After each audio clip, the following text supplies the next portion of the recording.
Revolución en el pueblo. Revolución en las calles. Revolución en los corazones. 2017 fue un año turbulento. En el plano internacional, continuó la preparación de una nueva guerra por parte de las potencias imperialistas Estados Unidos, Rusia, China, Francia, Alemania. De ello fuimos testigos con la creciente escalada armamentista y ensayos nucleares por parte de todos ellos y sus lugartenientes en los países oprimidos como India, Irán, Corea, con disputa por territorios y zonas de influencia en todo el mundo, así como la agresión a los pueblos, especialmente en el Medio Oriente. A estos hechos dramáticos se sumó la progresiva destrucción de la naturaleza, producto de la voracidad de los monopolios que amenazan con acabar la vida misma en el planeta. Vimos huracanes, tormentas, terremotos y maremotos, devastación de territorios, sequías e inundaciones, fenómenos que no son exclusivamente naturales, sino también consecuencia de la terrible catástrofe que causa el sistema capitalista y que exigen frenar radicalmente la destrucción de la naturaleza. Además de esto, observamos un ahondamiento de la crisis social mundial, destacando la polarización general de la sociedad con una mayor concentración de la riqueza en unos cuantos magnates y grupos monopolistas, mientras se concentró más el hambre y la miseria del lado de los trabajadores. Millones de inmigrantes se desplazaron por el mundo huyendo de las guerras y la miseria, a la vez que creció la agresión y las vejaciones contra las mujeres y los niños, víctimas principalmente de la putrefacción social ocasionada por el sistema descompuesto. Estos hechos no son anuncio del apocalipsis ni el fin del mundo como anuncian algunas sectas religiosas, no es sino la conspiración de los Illuminati como pregonan otras, ni significa la hecatombe como concluyen algunos intelectuales que solo miran la oscuridad y no ven el futuro. Nada de eso. Todos estos acontecimientos son manifestaciones de la profunda crisis de un sistema agonizante y decadente, que ya nada bueno tiene que ofrecer a la humanidad. Por eso no puede ser reformado como proponen todos los politiqueros y reformadores, pues significa prolongar su agonía y los sufrimientos de la sociedad y la naturaleza. Es un sistema que definitivamente debe ser derribado con las fuerzas de las clases trabajadoras y los pueblos del mundo, para construir un nuevo sistema económico, social y político, basado en la cooperación y la solidaridad internacional de los pueblos, bajo la dirección de los propios trabajadores. Y es que a pesar y a la par de los terribles sufrimientos a que son sometidos los trabajadores, las fuerzas de la revolución fueron evidentes con huelgas y levantamientos en todos los países, resistencia armada de los pueblos agredidos y guerras populares que advierten el surgimiento de la nueva sociedad, como demuestran los obreros y campesinos en la India. No por casualidad, en todos los países se agitaron las banderas de la Revolución Mundial el 1 de mayo, donde los trabajadores de todo el mundo se hicieron escuchar. Tampoco fue casual que los obreros alrededor del mundo celebraran el centenario de la Revolución de octubre en Rusia, aprendiendo de sus valiosas enseñanzas, donde la lección más importante es la posibilidad cierta y real de que los de abajo, la gente sencilla del pueblo, pueden y están llamados a dirigir la sociedad. En lo que respecta a Colombia, el 2017 no escapó a la turbulencia que sacude al mundo. A pesar del sonado acuerdo de paz entre el gobierno y los jefes guerrilleros de las FARC y la visita del Papa, esa paz pactada por los de arriba no ha detenido la guerra contra los pobres. Por ejemplo, la restitución de tierras y la reparación de las víctimas, anunciada con gran alboroto,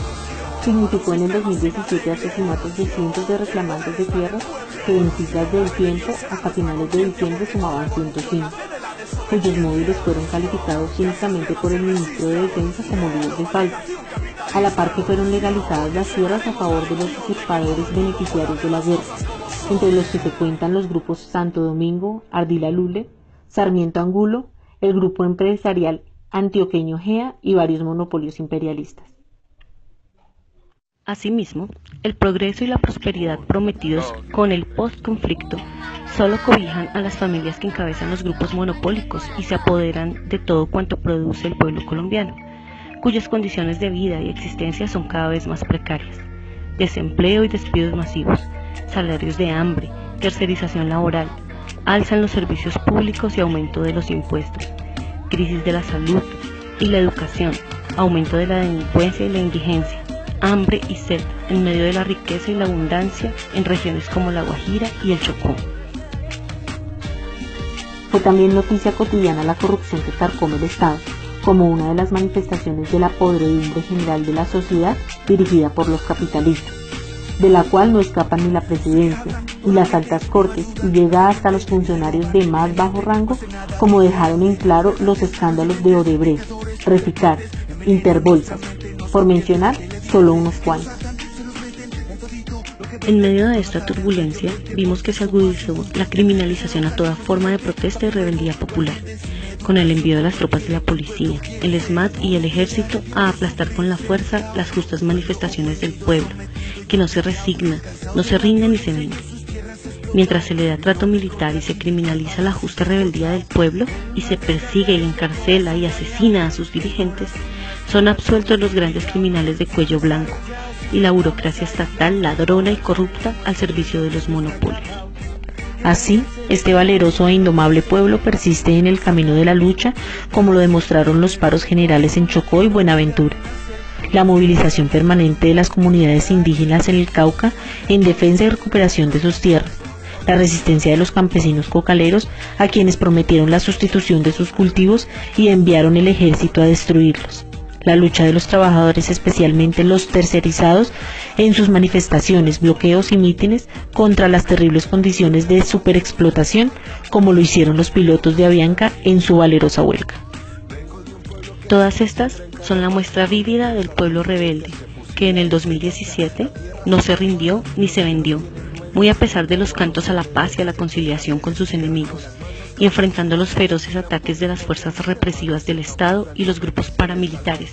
ahora llamados bandas criminales, que siguen actuando con patrocinio de las fuerzas oficiales y continúan siendo financiados por los grupos monopólicos.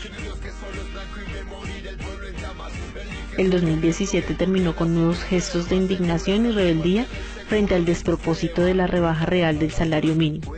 Indignación frente a la traición abierta de los falsos representantes de los trabajadores de las centrales sindicales y frente al gobierno representante de los explotadores. Todo indica que el 2018 será de nuevos y más grandes conflictos, como anuncian los primeros días del año. Recrudecimiento de los enfrentamientos en el Medio Oriente, huelgas obreras en Alemania y otros países, ejecución de un capitalista desalmado en China a manos de sus trabajadores, entre otros sucesos. Apenas iniciando ya hemos observado enfrentamientos de los indígenas del Cauca con fuerzas del ejército y la policía, levantamiento en el Urabá antioqueño contra los nuevos peajes, convocatorias a preparar el paro nacional indefinido por aumento real de los salarios de los trabajadores. En fin, la lucha de clases más aguda en Colombia en medio de una nueva farsa electoral donde los poderosos decidirán quiénes aplastarán al pueblo desde el Parlamento y el gobierno, a través del programa de gobierno llamado Agenda Empresarial. Pueblo Rebelde saluda la lucha de los obreros y los pueblos del mundo, porque solo ella puede impedir una nueva guerra mundial, promovida por las potencias imperialistas, porque solo ella podrá sacar a la sociedad del peligro a la que la han llevado los capitalistas y garantizar la continuidad de la vida en el planeta. Saluda la lucha de los trabajadores colombianos y la iniciativa de los revolucionarios que se proponen preparar y organizar el paro nacional indefinido por las reivindicaciones más sentidas del pueblo laborioso. A la oscuridad que ofrece el capitalismo imperialista, el pueblo rebelde puede forjar la luz de un mundo nuevo.